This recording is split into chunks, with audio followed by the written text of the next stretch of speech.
Ladies and gents, we're actually back. We had audio issues launching first. I didn't realize the damn settings I had for my own personal stream would carry through. And I have it split for Spotify and shit and all of that. But we're back. It's been a few long months, Mikey. It's been a bit up and down. I mean, it's been fun, right? Like, you think about what happened the last few months. It was TI, it was Japan. We had a bit of a break, but it's been good since our last podcast. But you know, you were mentioning while we were muted there for a bit that for you it's not been a good month. What's been going on with you, Mikey? Well, I'll quickly go over it because some people already know that there's been a bit of drama. So, in the last week, Jonathan, my dog incidentally got into a fight with another dog in the household. So then I Beautiful. got bitten trying to break up their beautiful little dog fight. So I ended up getting bitten on the on my Dota playing hand, by the way, my right hand. So I can't play Dota at the moment, sadly, which is very upsetting. On top of that, my car decided to start messing around as well. So I had to take it into the old dealership to get that sorted. Beautiful. And this morning woke up to a lovely bill of roughly $4,000 to get the issue fixed, which is Beautiful. an amazing feeling. Let me tell you, waking up in the morning and seeing that first thing. So that was great. And on top of that, there's other drama that we can't necessarily talk about right now because it's, there's other drama that we can't talk about right now, but there's drama going on. Jonathan, screw all that crap, right? Let's forget about Mike's god tier right hand that, makes him the best Dota player in Dota 2's history. How was your TI experience? How did you find it? Was it everything that you hoped for after all these years? Look, TI was amazing, right? Like so I think it's best for us to go back to that story as to how it happened. And I think for us, it was a bit of a surprise, right? Because so before that, we had Malaysia, right? That was our last land before TI. And you and I were there. Kuala Lumpur was great. We talked about that, I think, in our last podcast. But that was also the time right before we flew out from Malaysia. That's when we got the email. And we were like, all right, we got the email. We're doing TI. And it's like, I don't know, like that experience of and that awe was just something else, right? Like, it's not something I think I expected, and you know me, I'm a very big pessimist, so it's really not something that I expect at all. And for us to have gotten like playoffs immediately was just really, I don't know, like again, it's just not something I expected. You know me, Mike. I had our chances 20% this year, maybe 30%, right? Like when we were talking. So Way lower. I know, like the entire time in Malaysia, it's like, yeah, all right, this is wow. It's Tell the truth. I know. You said 5% to me. That's Yeah. johnxmike. Was it 5%? Yeah. You did. You said 5%. I still have the message somewhere in Discord. So, John X Fire, I asked him earlier, I think it was after Stockholm, we had finished Stockholm, and I said to John, this year's been pretty good for us. Do you think we have a chance at TI? And he said to me, I think we have a 5% chance of, like, his realistic chance was 5% to make it to TI. Luckily, John was wrong, so we ended up going to TI. I thought it was quite fabulous as well, John. I still also can't believe that they put us straight into playoffs. Yeah. That felt very weird to me as well, because the way that TI casting usually happens is the new kids on the block, which was us. Usually you would do group stage as the new duo, and then if you could make it back to TI and you've improved enough, then you would get straight to playoffs the next year, is the way I would see it. But it felt pretty crazy that we didn't do any group stage games, and then we went straight into playoffs. That was really weird. But that was pretty damn cool. And then on top of that, Jonathan, at TI, I think it was our second day, and we get the longest game in Dota 2 TI main stage history. Like that was kind of weird. That was a weird experience. Yeah, I think it was actually our first day, the last game of our first day, and it's like, yeah, that's one way to go, isn't it? The first day of TI, and you have the longest game on record. It's like, what? But it was a really good time, right? Like, I think just the treatment of TI is just special, to work with all of these people, to work with, the production of TI, which was like a mix of PGL and Valve staff, and they were all amazing. It's great to meet a lot of those people in person too. A few of our producers there from PGL, Vlad, Lukachi, and Seb, meeting some of the admins, freaking Ahmed, Mr. Ben Q, right? It's just fun meeting all of those people, and it's like it felt so weird because it's been years, right? Like we met some of those lads way back when in what Singapore major, I think we first worked with, say, Vlad and Luca. So just being able to interact with them, being able to meet people like Bruno, it's like really fantastic to just sit and talk. I mean, they're just people too. Like they're in our heads because as fans before, you think like someone like Bruno like a god, but you can sit with him, you can talk with him, and they're all really friendly. They're all really welcoming, and it was just such a great environment to be in. That TI, that's super fun. Yeah, well, it was a pretty exciting experience, that's for sure. Yeah, it's one of those things. Like I didn't know what post TI depression felt like until TI ended, and then it really did kick in that TI is over, and it's like, well, now you've got months ahead of you where you're doing nothing. Then there's really no good Dota going on in that time frame either. Like, it's weird. The post TI depression really does exist, even though you and I did have a LAN straight after. Yeah. So we may as well move on to that before we keep talking about TI. So John and I had an Ace of Predator LAN in Tokyo, which I think was literally a week after TI ended and we had to fly home. So then we ended up going to Japan a week later, which was, it was a pretty fun time as well. I brought the wife over. We had a great time. We loved Japan. That was my third time in Japan, Jonathan. I'm a big fan of the country, if you couldn't tell already. So that was a fun experience as well. Talk to me about Japan, Jonathan. Did you have a good time? Japan was great as well. I mean, I think the thing about Japan was that you had these teams that don't normally go to a LAN, right? So we had Polaris. We finally met up with them. We had TNC. We had Grind Sky guys. We had Execration. We had Lil Gun. We had the Malaysian boys, a mix of pretty much, Yangon Galacticos, basically, right? We had the Indian boys there that we haven't seen since 2018. So we had a lot of people to hang out with. And honestly, when it came to hanging out, I think Japan was a hell lot easier to hang out with. It almost reminded me of Stockholm, right? Because in Stockholm, when you and I were there, our first LAN, everyone would be at the bar, right? Because there was literally nowhere else to go out in Stockholm that was nearby the hotel, just that bloody bar. So everyone would be there every night, and you'd always have someone to talk to, and you'd always see players, and you always hang out. Japan, you had the outside of the hotel, right? Because you had Lawson's right there. So what we do is, it's like 11 to 12. You go out, you buy a couple of beers, sit outside in nice cold weather of say 8 degrees, and you chill out for like 2 hours.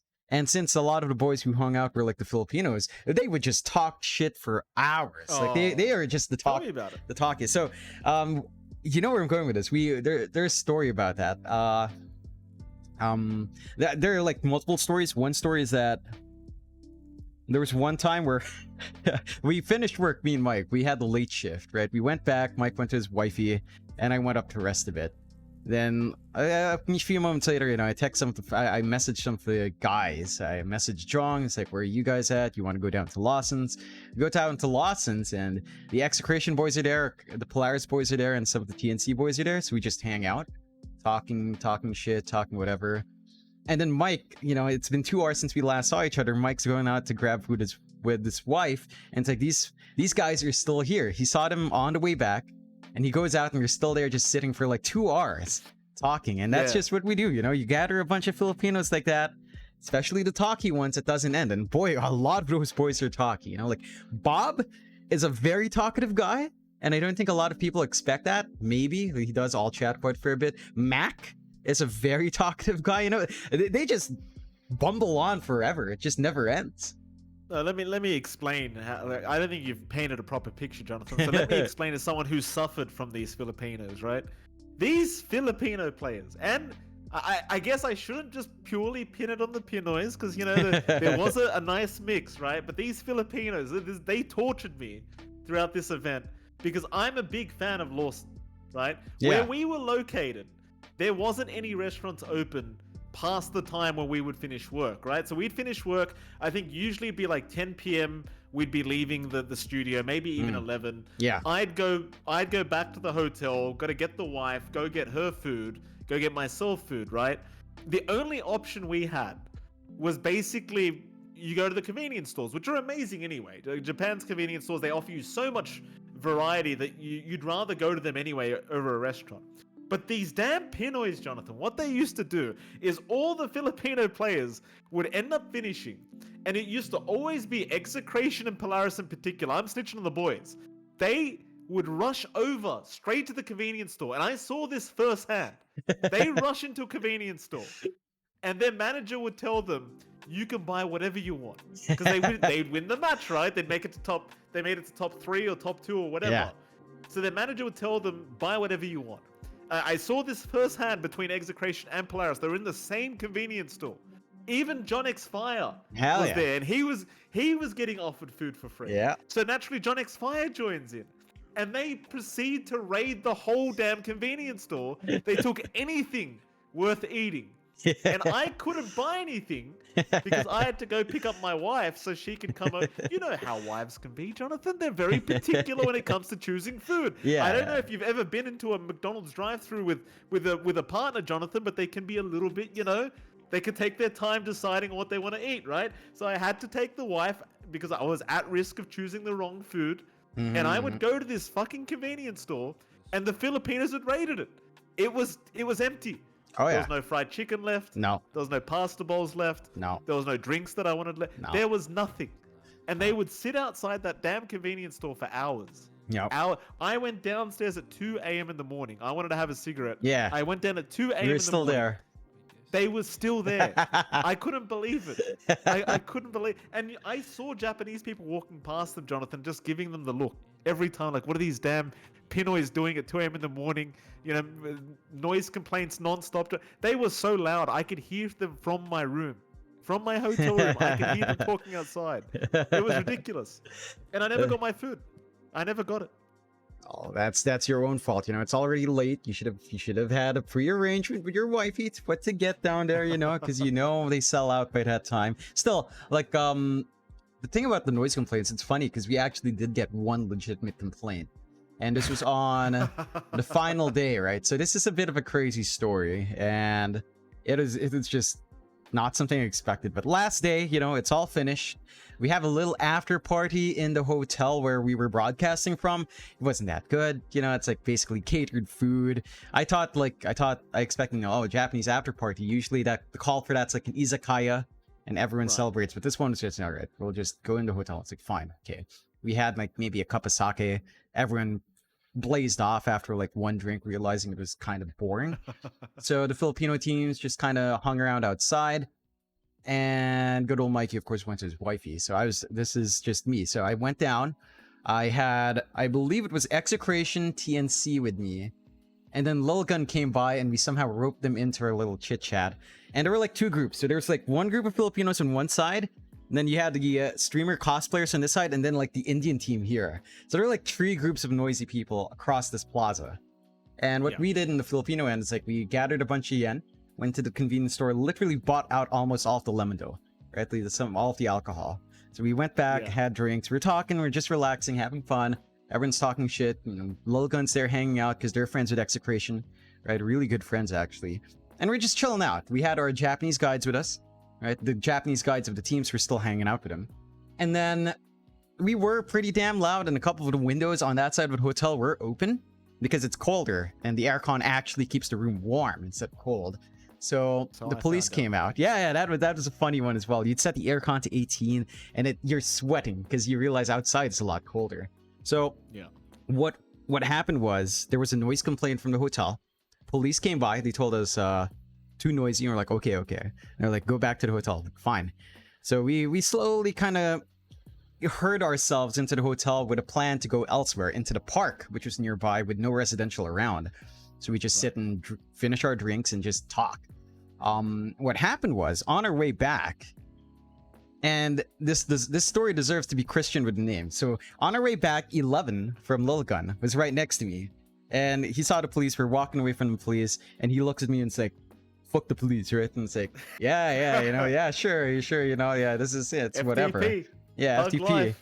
Yeah, and then he fucking turns around, this guy, freaking 11, the madman, turns around and yells that at the police, and we all run into the hotel. Like, that madman yelled at the police is going to leave us alone. He was going to turn an eye, and we'd walk out to the park, and 11 yelled, so the police just kept an eye on us, and we were just, all right, we got to head back to the hotel now.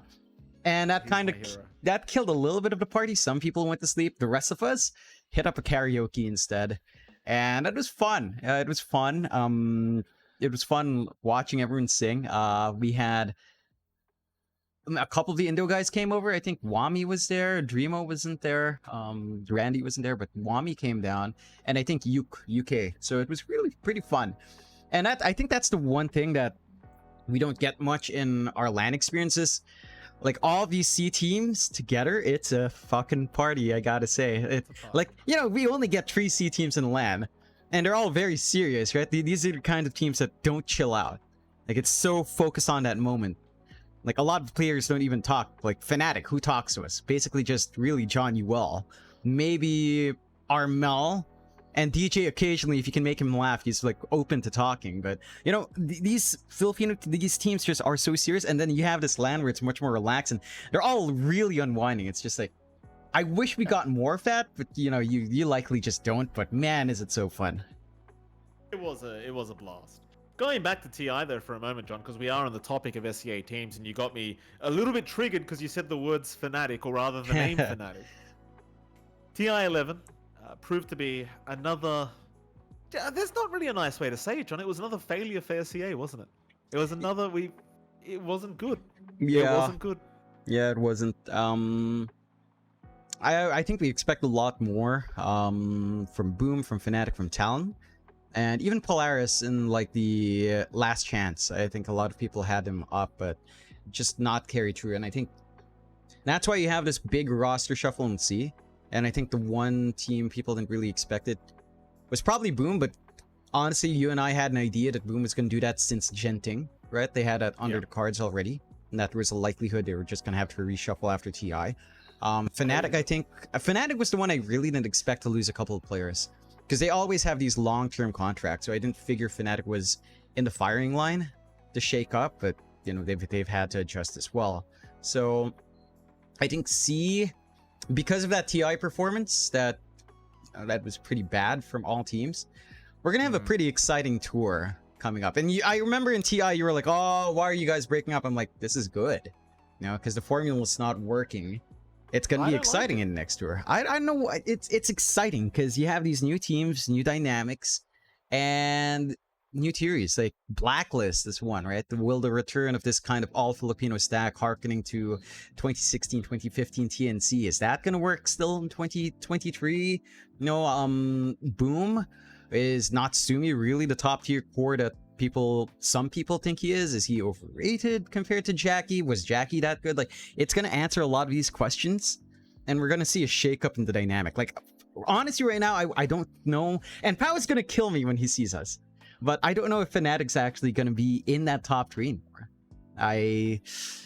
Because let's face it, you know, they take Gabby and they lose Jabs. Those are pretty big equations in their success, and Right. we've seen Fnatic kind of readjust before, where they lose Jabs or they lose DJ, and Fnatic just kind of, it's a bit up and down without those two. It feels like that's the core of Fnatic, really. Well, look, here's the first question I want to ask before I get into the deep end of this. Which team like out of all the rosters that came out, all the swaps, all the trades, who came out the best? Out of all the teams in SEA, who's number 1? I think Talon, like straight up, won the trades. Oh, come on, John. Yeah, you can't. Come on, you see it. Jabs for KP, Ollie for Hyde. Those are straight. I see Hyde. It feels really bad to say, but those are straight upgrades, hands down. Like you can't look at like Raven to Gabby for Fnatic and say that's an upgrade. You can't look at Boom is probably the next one. I think it's Talon and Boom, because for Boom it's side grades. Like replacing Jackie with Natsumi is honestly not the biggest loss. They're both really damn good cores, and you could argue about X Nova being a upgrade to Tim's, because honestly it could go either way depending on the hero pool they'd want. So I think Talon and Boom came on top, and then one could argue Blacklist, right? Like those are the two things you could argue on: Blacklist and Talon and Boom. But I know about Blacklist. Like, I love the players in Blacklist. I don't like this mindset that it has to be an all Filipino team. I think we've seen that just not work for a while, and I think C is at the point where you have to mix, right? Like, European teams don't stay together. You know, it's all a mix of nationalities, and you get all these ideas, all these different points coming in, and I think that's where it kind of pulls out this next level Dota, just having these ideas come in, having a way of forming that into an identity. Whereas in Filipino Dota, you know, it's back to that old issue that we used to talk about with Filipino teams. And, you know, the stuff that March would say, or we'd hear that March would say, we'd hear that other coaches would say, that guiding these Filipino teams is really difficult. And that's why we haven't seen like a proper announcement for analyst, or I think analyst was announced. I don't even know who it is, but no proper coach for say someone blacklist. So that's why I'm very skeptical on like how high I'd rate them, because they could easily be top 3, but I could also see them just kind of hanging in Div 1. I don't think they'd get demoted in Div 1, but there's a chance. I mean, it's kind of 50-50 whether or not they're top 3 or not. I don't know. Yeah, like the thing is, John, I'm looking at all these changes. I just, you know, the thing is, right? Is I'm looking at all these teams. I agree with your points, by the way. I don't know who I could say at the top teams. That to me, that's a very, like My problem is, John, going into lands, right? Going into those first majors and whatever other lands pop up, I don't particularly think I see a winner. That's my problem, right? If we're talking about TI 12. And let's say the rosters hypothetically stayed exactly the same, which they won't, but let's say they do for TI 12, can you see a contender for top 4 out of these teams? Realistically. Top 4? No, not really. Not yet, because we haven't seen them play lands. It's hard to say, because these are the biggest shakeups that I think C's faced since TNC imploded, I want to say. Since TNC's first implosion, this is probably the biggest shakeup we've had since last tour cycle. So this is basically almost as crazy as first tour cycle. And I remember back then you weren't sold on Boom entirely on their new roster. And that was still like Palos Tino on 1, shifting around. And they had Yopaj, they had FBZ, Scam, Tims, basically, right? They were just shifting their 1s. And people were like, ambiguous in that. I was like, it's pretty clear cut good. And I think in this case, it sounds so weird, but I really feel like probably Talon and Boom, like that's probably our cemented top 2. There's a chance that it doesn't work out, like internal comms could change, which is a really big factor for how teams play out. I know a lot of people are looking at the other teams as well, and quite frankly, they're just way more wild cards. Blacklist is already borderline for me. Fnatic is one of those wild cards now for me, because I just don't know what to think about this shift in with Gabby. Like, legitimately, right. I don't know how to weigh that. And KP, it feels like there were definitely improvements that needs to come out from KP. Maybe not individually, but maybe some like hero pool wise, or playstyle wise, or game idea wise, game philosophy wise. And then you have these teams like Geek Fam. You have these teams like Bleed. And quite frankly, roster-wise, I know, like, look at Geek Fam. That's like Scam 1, who's under 2, Cox, right? Avatar mode on 2, and Nico on 3. Now, I love all those players, but Nico and Scam on a team, if things go south, that goes south fast. Yeah. That goes south really fast. It does. I don't know, that's my problem, dude. Like, I think going into SCA DPC, Tour 1, I think the matches are going to be really close and it's going to be really exciting. I think SCA DPC is going to be one of the greatest ones to watch. I think all the teams look... The thing is, all the teams look relatively even to me. I think obviously we're going to be able to find our top contenders, but ultimately, to me, the playing field looks quite even, right? Between a lot of the teams. But my problem is, as soon as we leave DPC and we go into a major, I just can't see, like, I don't see a winner. Maybe Boom. I mean, maybe Boom could do it. Like, you've still got Yopaj. I think Natsumi's a pretty good pos one. You know, Zephyr's obviously a great 4. X-Nova's a Giga Chad. We've already established this, Jonathan. You will never hear me say a bad word about X-Nova. And you've got FBZ there in the 3, who I can't say he's going to pull off a miracle, but he does tend to have his pretty good moments. So I could see them going on a run. It just feels so meta-based. Even with Blacklist, it feels so meta-based. It's like, if the meta fits them, if you've got like a mid-Doom meta where Carl can just play mid-Doom every game and just win the game, or even can play TB or Luna or Drow, then I could see them doing something. But I don't know, dude. It's like I don't know if I could see a winner. Like when Boom had the original roster of you had Jackie in the one, um, you know, Skem was still with part of the team as well, and Tim's was there. That felt like a winning team to me. Now I know that it flopped. Right at the end of the day, TI11 showed the results. They completely flopped, didn't hit anywhere near the expectations they had. But that looked like a winning team to me, right? And they did end up winning a LAN, which was that Dubai tournament. Sadly, they didn't do too well after that. But that looked like an absolute win. Like that's a team that could win TI on the right day. I'm just having trouble seeing that with this stack of teams right here. I think Mind you, Jonathan, go on. I think any of them could win TI. Honestly, like it's. I feel like this mindset of a team having to look good on paper to win TI is something else. Because look at our winner of TI, Snaking. You're telling me anyone expected Snaking to win TI? Hey. We watched Snaking for years. Let's be honest here. We watched Snaking for years. You're telling me someone out there said, yeah, Snaking's going to win TI someday. You're telling me someone said that? I don't think that's the issue right now. Like, it isn't. It's down to team chemistry. It's down to team ideation. It's down to your idea of Dota and how you execute it. I think, and that's what you have to look for when these new rosters mix up, which is also why there's so many question marks, because how well will you have Boom integrate with each other, right? Without Tims, who's like the talkative one there. Natsumi's quiet. Yopaj is quiet. Zephyr, he could be the talky one. FEZ, Ipul he's a bit noisier now in-game, I'm not sure. But, you know, it's like, they have to work as a team, and which is why it's hard to say. Like, on paper, again, they look the best. But if you actually talk about comps, and you could argue Blacklist is probably the best in that list, but then is that enough to beat out this Pinoy pig-headedness? You know, this stubbornness that Filipino, you know, it's just stubborn. I don't know, pig-headed. Yeah, I don't know if that's the right term, but you know, it's like you said it, not me. Yeah, it's stubborn. That stubbornness they have, like forcing this idea of the game. So I don't know, like you think about the back end of Boom and Talon. I mean, Boom, they still have Mushi, he's amazing, and then Talon gets freaking Sunby. So again, when you look at those coaching, and this is where Execration comes into the picture as well, because they get March. And it's like I mean, we've always said this about Execration. When they care about a game, they look really bloody good. When they don't care about a game, it just feels like they're not even playing. So having March there with his whip behind him, I think Execration could be a contender, honestly. Like, Bob motivated, Palos motivated, and when we saw Palos stand in for Fnatic, he looked great, right? So I don't know, it's gonna be all about how well these teams drive, and who knows how well they drive. Who knows?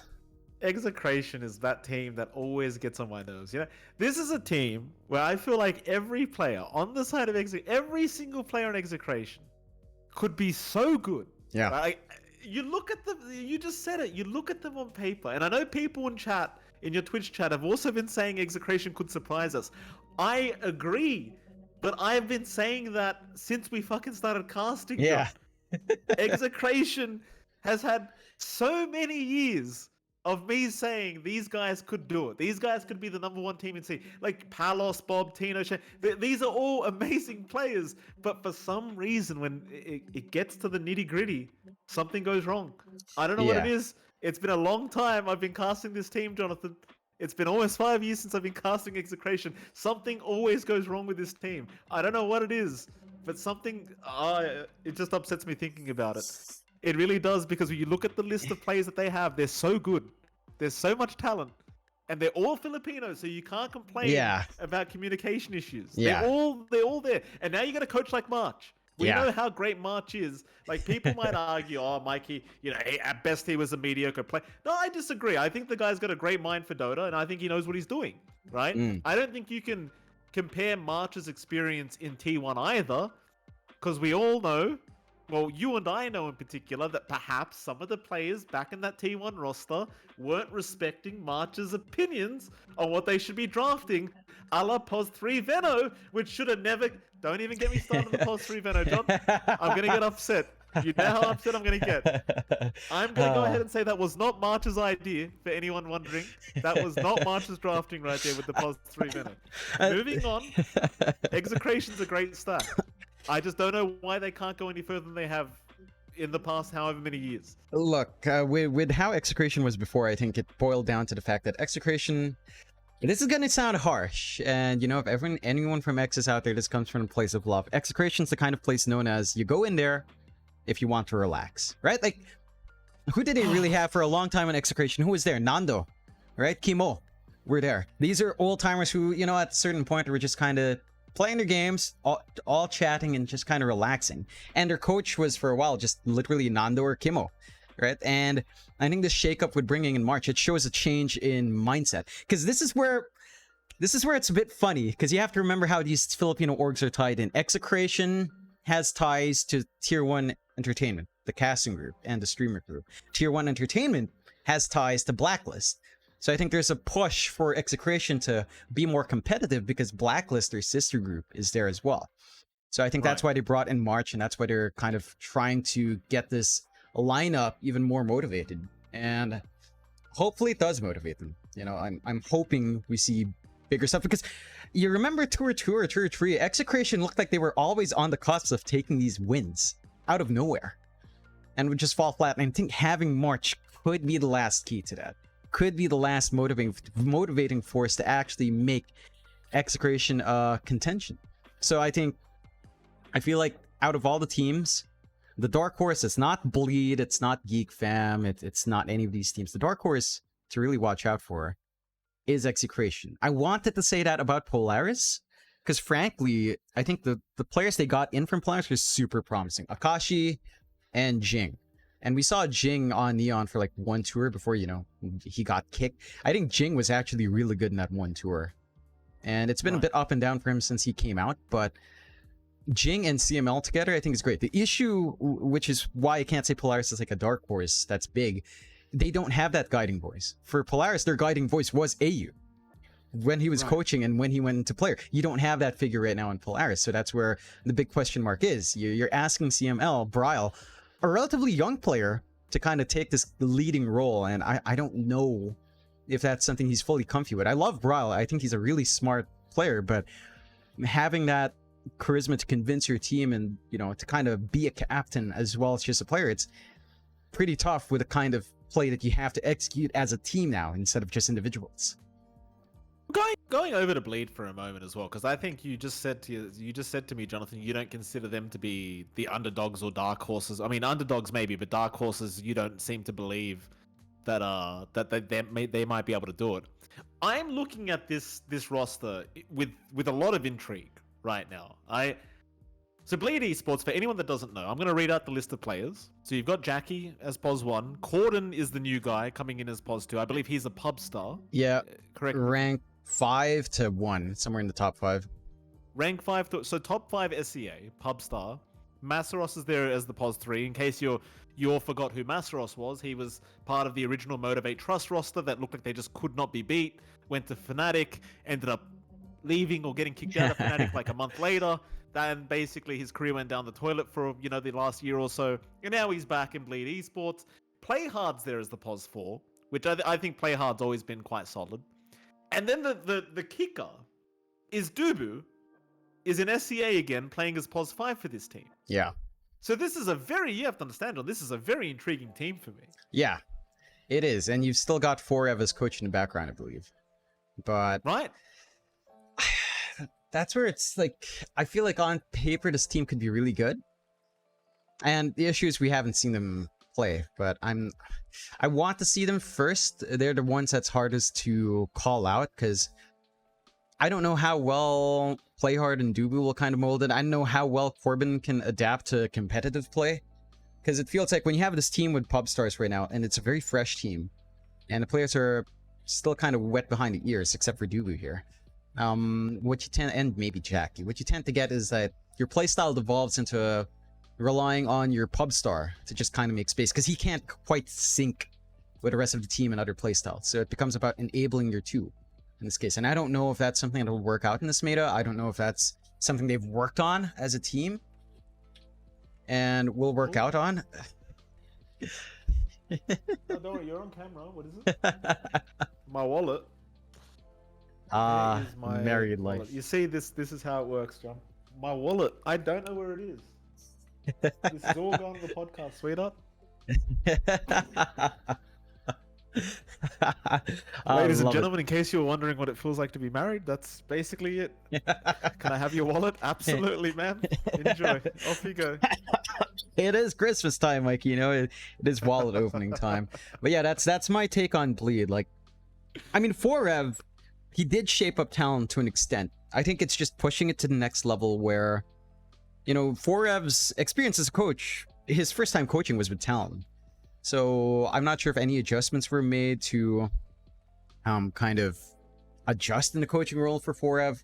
I don't know how much time he spent with Bleed, and it's going to be interesting to see. I think that still, I still feel like Execration is the most promising, just leaps and bounds, because the foundation is there. For Bleed, it's a lot to prove. Because this is a team that was supposed to go through OQs, but, you know, they found a slot somewhere, Mikey. All these teams found slots somewhere. Geek Fam found a slot from someone. You know, so... And I think that's a topic to talk about, too, later on. But yeah, like, that's it for me with Bleed. Like, I'm not sure if they're going to be able to break out of this. We'll rely on our pub star kind of mentality. Or if that's something they fall into. Well, let's move on, right? Because I think we've spent probably enough time talking about the roster changes in SCA, and we could basically go through every region because there's crazy amount of swaps. I think the only other swap that I particularly wanted to bring up, I guess it's not even a swap, but you have EG that moved to SA now. So EG's basically picked up the Thunder Awaken guys, and now old EG is called what, Shopify Thieves, something, right? Something like that. Shopify Thieves. So Reunion, Thieves, something, Rebellion, right? Something to do Shopify with Rebellion. Rebellion, yeah. Shopify Rebellion, I believe is what it is. Yeah. So now they're called Shopify Rebellion. EG's moved to SA. Picked up a great squad, by the way. Can't doubt them for that. Like, obviously Thunder Awaken obviously going on a great run during TI11. And so you've got these guys in Shopify Rebellion. Johnny, if I may, what kind of position is that putting NA in now, right? Because if you asked a couple years ago to any Dota 2 fan that watches regularly, they say NA is dead. You talk to talent, they say NA is dead. You talk to players, they say NA is dead. Now the biggest organization in NA has left NA. They've gone to their neighbors in South America. They've picked up a great team. Good on them. Hope best of luck to EG. But what does that exactly mean for North America as a region now? I mean, sponsors wise, it signals pretty hard. Like your biggest sponsor, your biggest org just backs out of the region. It's a very bad signal to send to the rest of the ecosystem. But the fact that someone like Shopify Rebellion has managed to pick up the squad is at least good news. Because the worst outcome would be this roster with, you know, pretty high salary expectations just doesn't get anyone. The fact there's still at least an org out there willing to is good. I think overall in the weighting of things, you know, in terms of like what to expect from NA in terms of rankings doesn't change. Because the squad's still basically intact. Maybe Saberlight being in there probably boost them up quite a fair bit, to be fair. I think the interesting thing is how it affects the rest of the teams, because it does still feel like if things go according to how they historically went, Shopify Rebellion should still, with that squad, should still be number 1, number 2 in the region. The question is, who takes the other slot, right? Like, Sonic's kind of changed. Wildcard and Nouns are looking promising. You've got Bait in there as well. It's Dandy's in North America now, which is going to be really interesting as well. Honestly, this is where it's a bit funny because I feel more excited for Div 2 NA because Arkosh. And when Arkosh announced this lineup, I was like, are they actually looking to play now? Because they have this lineup that, you know, they're not constrained by one guy oversleeping or streaming when a game is coming on. They're not constrained by not being of sound mind while playing, you know, so it actually looks like Arkosh isn't a meme team with this roster. Like, legitimately, it doesn't look like a meme lineup for Arkosh in comparison to their old lineup, you know? But they did literally just lose in open qualifiers, did they? Yes. Yeah. It's so weird, man. This tour 1 is already so freaking weird. Like, I don't know. It makes me really sad as well. Like, you look at the state of NA, and half the good players, half the up and coming good players from NA seem to be in open qualifiers right now.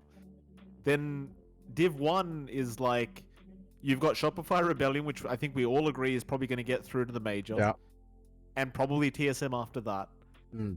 You could make an argument for Nouns because I think Nouns is a pretty solid stack. I just don't think they're necessarily good enough to beat TSM or Shopify Rebellion, but you never know.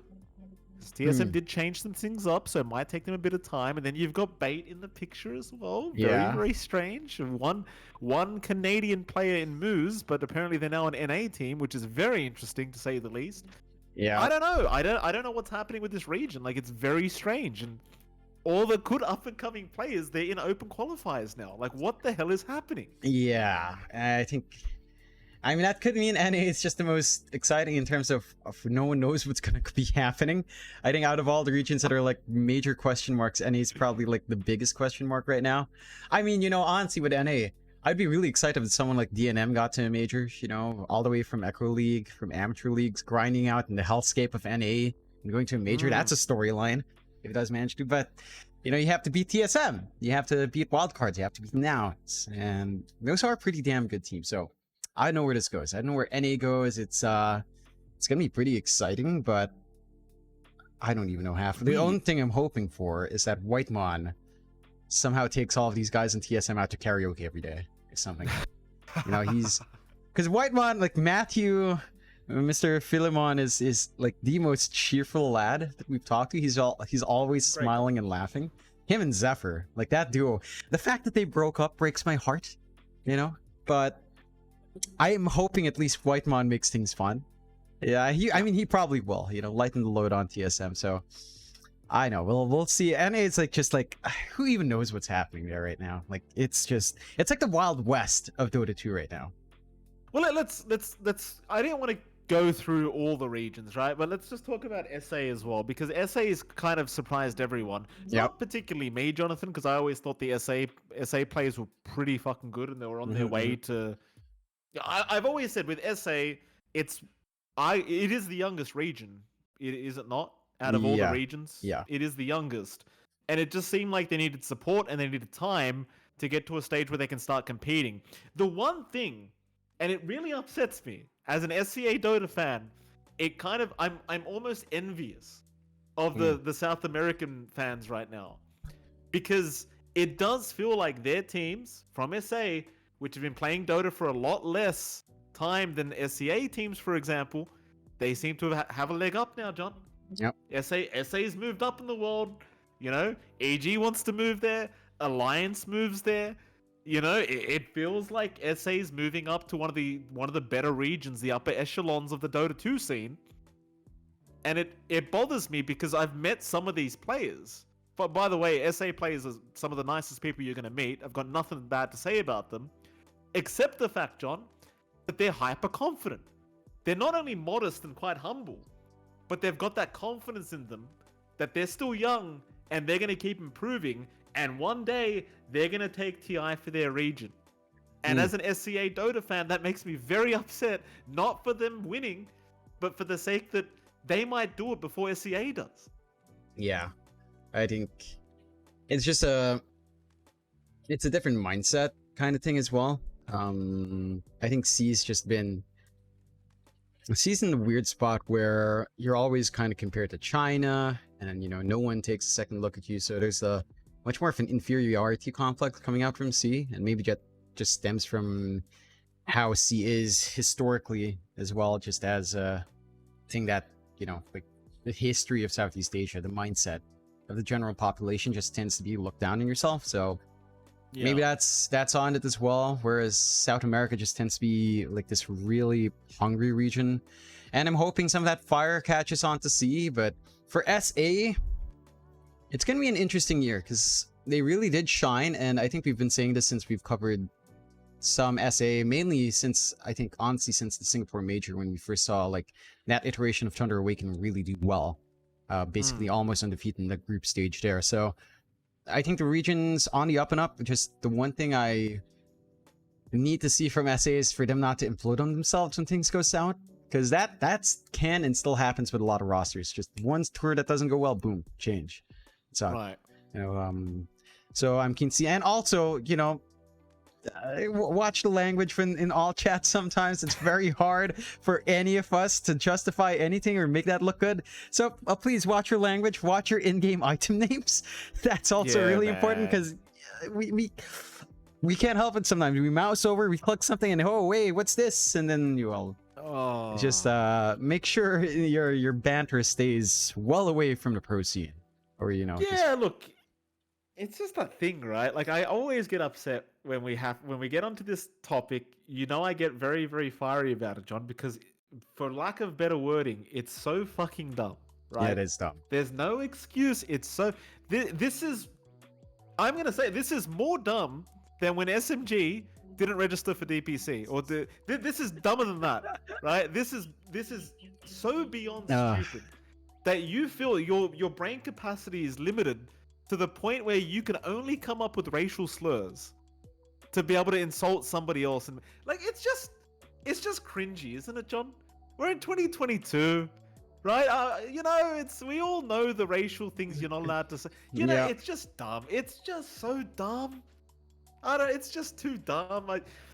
I don't want to. I'm saying this because I don't want these young men to have their lives ruined after all their investment because they named Lone Druid Spirit Bear something stupid, or they made a stupid statue in the game that has some dumb wording on it. It's so dumb. yeah, it Just don't is do it. pretty much. You can banter like in SCA they banter nonstop, and we joke about it and we laugh with it because Yep. it's funny. But when you start using certain words, you can't do that. Yep. You can't do it. Do Yep. I need to say this, John? No. Surely you agree. It's pretty Yeah. stupid. It is stupid. Like, there's no hardness. I hope that's the one thing that maybe the SA players will start to keep in mind. Because All that the players, not just the SA, all the all players. Just players. cut that shit out. Yeah, but I think SA certainly has had a little bit more. I mean, you remember when we had some issues in Pro Series because I don't know, was it Pandaboo or someone said some shit in all chat? They had to bench him. It's like shit like that. Just be nice, guys. Yeah, well, then you had it's not. That's what I mean. Like you had the pure incident with the whole Z thing, and then it's not that fucking complicated, boys. Yeah. You're in a public spotlight. It's you're. Why is it so hard? You're in public. There's certain things you just can't say. It's that simple. If my job, Jonathan, Hmm. was to literally play games for a living, and I'm not undermining how hard it is to be a Dota professional. It's, Yeah. in my opinion, the hardest esport. But if your job that you've worked towards and found success in is to play fucking Dota 2, surely you can avoid saying stupid shit. Just don't press the enter button Yeah. and type anything out. That's what I'm saying. Yeah. Just be good people. That's it. It's Pretty very much. very easy. I think Very it's easy. I think it's just the pub attitude that bleeds over, and they forget. So, yeah, maybe just more media training is necessary for the players, but beyond that, yeah, SA should be exciting. It should be cool. I was expecting them to get more slots. I don't think any changes have been made slots wise, which was surprising to me. So I'm like, it's gonna be a bloodbath in SA. Yeah, it certainly will be. I think every region is going to look quite exciting this season. Going into a more, Yeah. I don't want to say controversial topics, Jonathan, but do you have something to talk about, John? You seem a bit No, antsy. no. I'm wondering what's controversial here. Oh, well, no, it's not controversial, Jonathan, but certain TOs have gotten certain regions. Other Mhm. TOs have gotten nothing.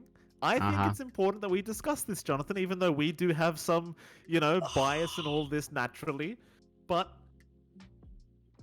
do we talk about it? I mean, BTS got nothing. We've already talked about that. Yeah, We already talked about BTS. We don't need to talk about that anymore. But then ESL's not involved, which to me Yeah. was a very interesting decision. Yeah, I know how you don't give ESL a bone here.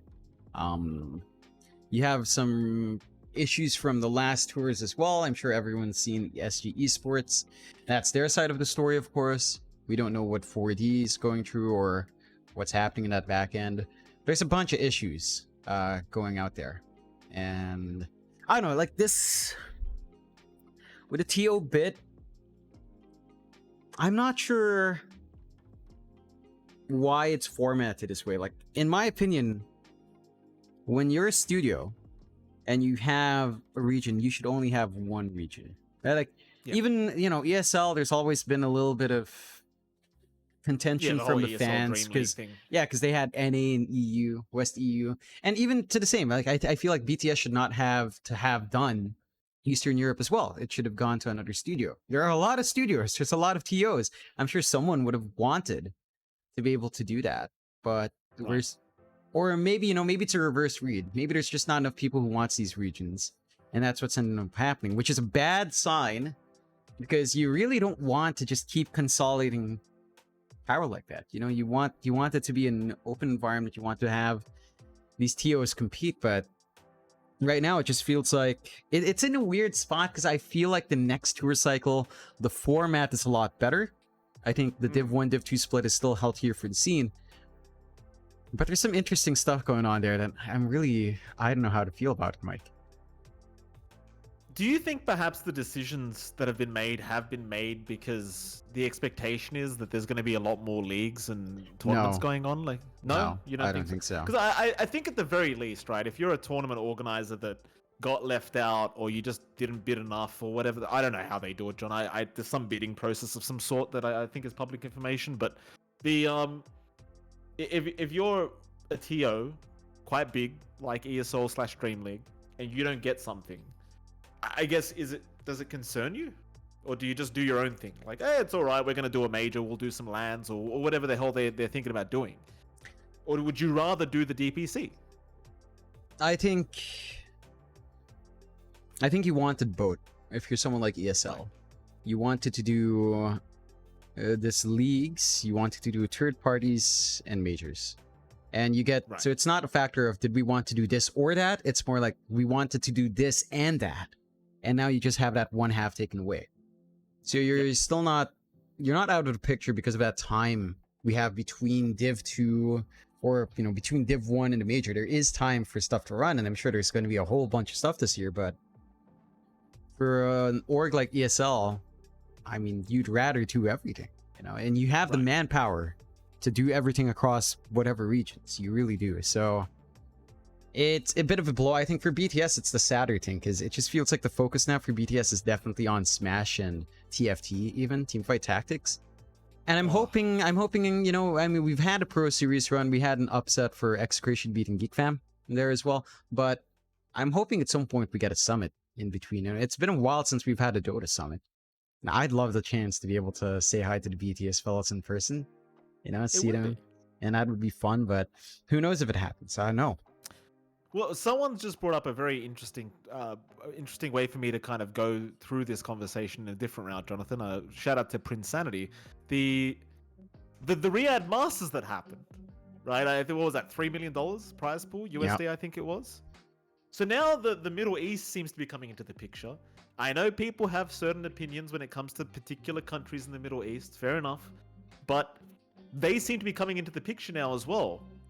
In some way, shape, or form, right? They seem to want to get involved in tournaments. How does that affect the scene, John?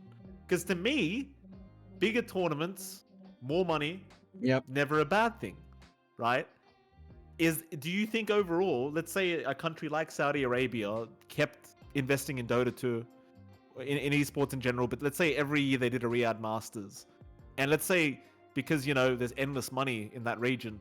Let's say they upped it to $10 million prize pool. Or let's say they get to a point where they start matching TI, at some point throughout the year.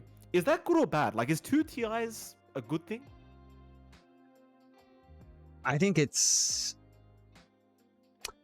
good in the sense that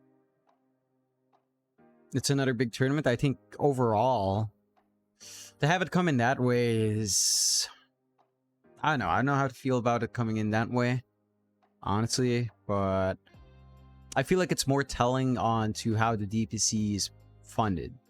And I think that it's definitely a wake-up call. Like, we still haven't seen changes in major prize pools. We haven't seen changes in DPC prize pools. And again, if you just look at the staggering of the prize pools, it's very evenly distributed. It doesn't feel sustainable still for a lot of regions. And I think it hurts Div 2 the most because what are they realistically doing during Div 1 time? No one's going to hold a tournament just for them, unfortunately. Stark reality. Everyone's going to be holding tournaments after Div 1 while Div 2 runs. So they won't have a chance for third parties. And because they're in Div 2, they don't have a direct chance at Major until the next tour. So, I don't know. It's like, I think it's technically good for the region if this money keeps coming in, like ignoring everything else, just focusing on the money. It's a good thing. It's also more of like a clarion call that the DPC numbers probably need some adjustment, and who knows if that happens by next tour cycle. We've been kind of talking about this for almost like 2 years now, that TI is definitely too top heavy, that the majors as they are right now, probably not the most attractive prize pool, and Right. at this point I'm not sure if that's something that changes. It's interesting, right? Because I agree with your point. When you really look at it for Div 2, it's really quite bad now. Because if you don't qualify to Div 1, Yeah. nobody cares. There's the teams really can't obtain sponsors now either, because nobody's going to watch Div 2 apart from either like really hardcore fans or the betting scene. Pretty much is the only people that are going to watch Div 2, as long as there's a better LAN or a better tournament or a better league going on at the same time as Div 2, which is extremely likely to happen. Very, very sure, pretty much 100% sure that's going to happen every single time. So now you can't get sponsors because there's no viewership.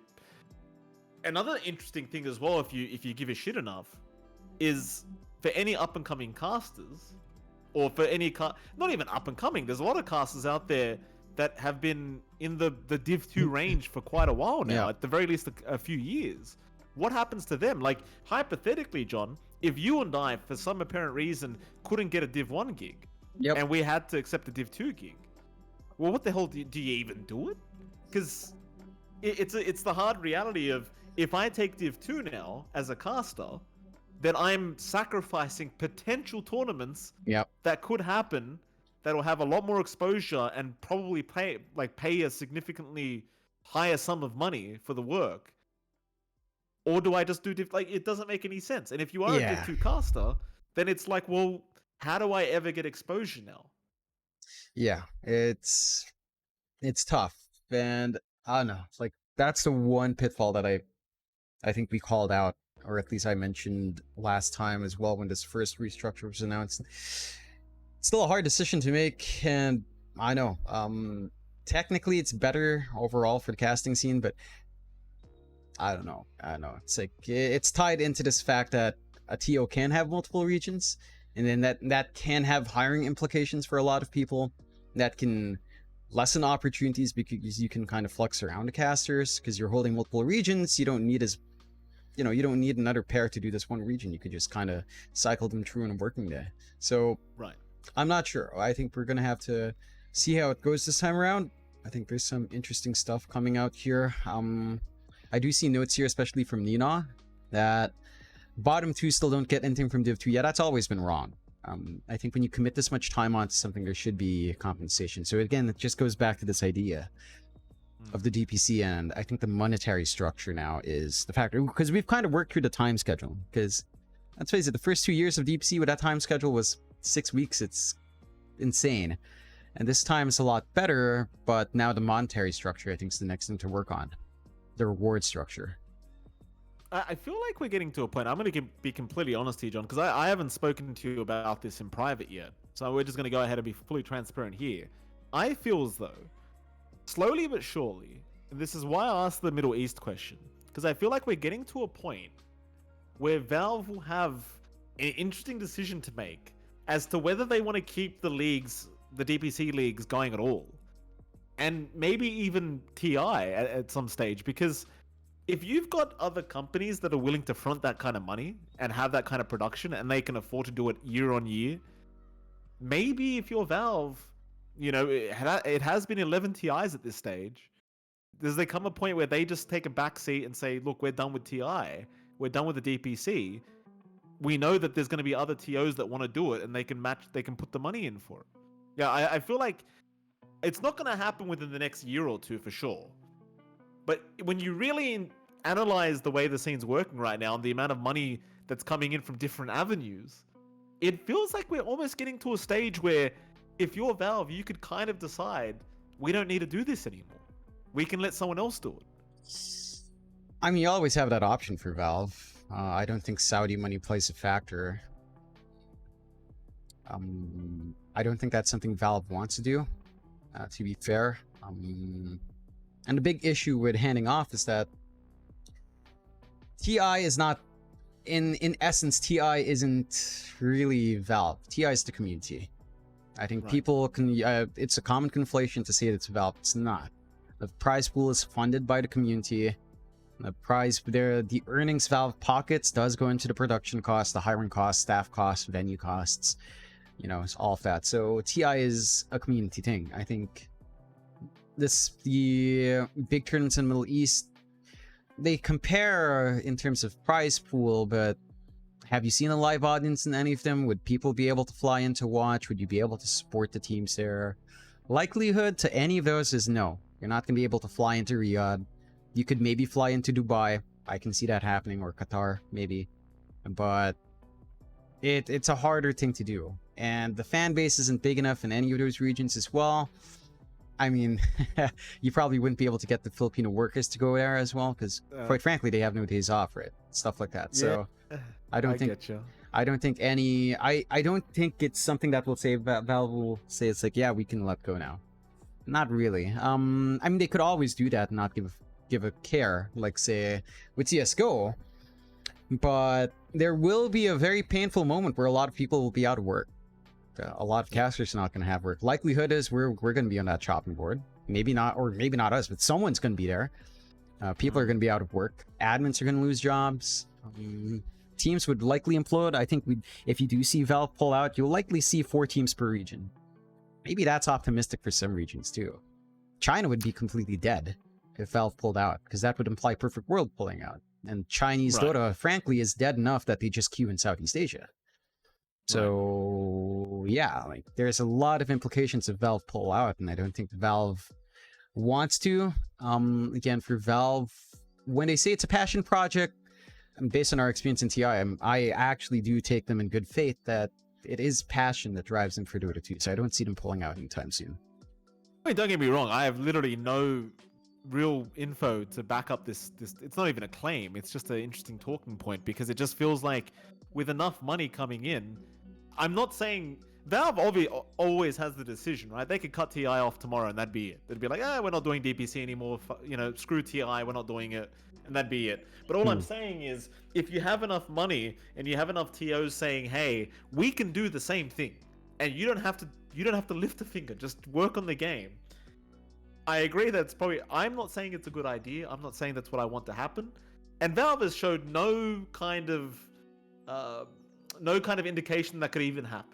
I guess it probably would never happen in a sense, because they wouldn't be willing to give up the naming rights of the international anyway, so you'd have to kind of it probably wouldn't happen. I just thought it'd be an interesting talking point. If anyone out there's no information I know that you don't, I'm not talking about this because I have something, I have some inside info. No. It's just it's an interesting topic though, John, because there is a lot of money coming in from regions that I think people wouldn't have expected. That's all I'm saying. I mean, if you think about it, we had 2 tournaments in Middle East. There's a lot of downtime between that. They ran qualifiers for, what is it, the Dubai one. They ran qualifiers for Riyadh. It was invitational, and maybe going forward it's just going to be invitational again. I know some of the third-party tournaments we're looking at are likely invitational as well, so you get to this closed environment where, again, teams can't qualify in. Why hold a team? If you're not top 4, you just disband now, save yourself the money until maybe they start getting qualifiers. So your scene will shrink by a considerable amount. I'd say 50% shrink, maybe 70. That's what you're likely to see if Valve actually just pulled out of DPC, because what's the last league structure we've had? I mean, ESL, maybe Epic, you could argue, whether Epic League, like before DPC kicked off. And that was probably the last league formats we've had third party. You could argue something like Oceanic, but that's kind of been dead as well. So I don't know if any third party would be willing to run a league structure in replacement of Valve. And again, I think it hurts teams. It probably hurts casters the most, because I think that's where the budget cut comes in first. Like, yeah, it's not going to be a good time if Valve does. The scene will survive, but it will be in pain for, I don't know, I feel like CS took like a good 5 years with Valve pulling out of any official tournaments to really get good. So it would take a long time to Yeah, it stabilize. certainly would. But what do you think? I mean, Nina was asked the question. I think it's a relevant question, and we may have not want to talk about this, but we are going to talk about it, John. The whole battle pass thing with TI 11. So they took part one counted towards the prize pool. I can't even. This might go to show why Valve's even done this in the first place. I don't even remember what the prize pool is anymore. Right, the number's getting too ridiculous at this point. What was the damn prize pool? Hold on, let 18.9, me. 18.8. Okay, 18,900, 18 million, 18.9. excuse me, 930,775 USD. So basically almost 19 mil. So there was 70k short of 19 mil. So they took all that, all the part one 25% thing, that still happened. Part two comes around. There's no more contribution towards TI 11. Obviously, that's had a huge effect on the prize pool. It's got a nowhere near what it was last year, or rather the year before TI 11. So what are you thinking? Is this a change that you'd like to still see happen? Do you think maybe it's in bad faith? I don't know, Jonathan. Do you have any strong feelings towards this one? I think it's weird. I do understand the reasoning from Valve. Um, Based on who some people we talked to, it is more about. I think a couple of people guessed this. This is player retention. This is how they keep Hmm. people interested. But I don't know. It just feels so weird to do that with a prize pool. I feel like it should just go retroactively into the prize pool anyway. I think cutting it off.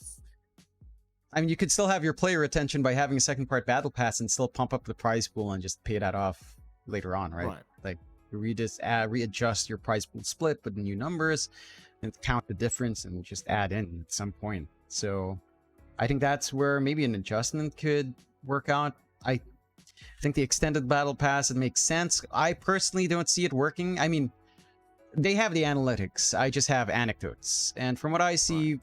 people aren't really playing as much. Like, I mean, the people who came in for the battle pass are kind of done with it already. At least this time around. I feel like their replacement game mode in Dire Tide just wasn't as replayable as Ag's Labyrinth. I think Ag's Labyrinth had so much more replayability. So Right. I can understand the strategy, and I do understand why they've done this. I feel like Ag's Labyrinth plus a Battle Pass Part 2 would have been maybe more convincing and more effective. But yeah, the prize pool cutoff, I feel like it shouldn't be a factor. It should. The Battle Pass should. TI Battle Pass should always have that cut into the prize pool, but I don't know. I agree with you on that, Jonathan. I don't really have much to say about it. I think I made my opinion quite clear on that one. I think they should just kept it the way it is. Like part one, part two, it's all good, but there should be a 25% split for TI prize pool, regardless of what part you're in. Yeah, it did feel quite unnecessary. I'll give it to Valve. Very, very smart with the swag bag play. That was very, very, in my opinion, very clever on Valve's part to bring a lot of the players back. Now, I know a lot of people are going to argue maybe some of those players were, the bot accounts were made or whatever the hell ever. I don't know.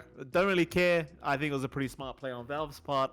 But yeah, I agree. I think if there's one change I'd like to see is switching it back to the way it was, which is just give the 25% of the whole battle pass.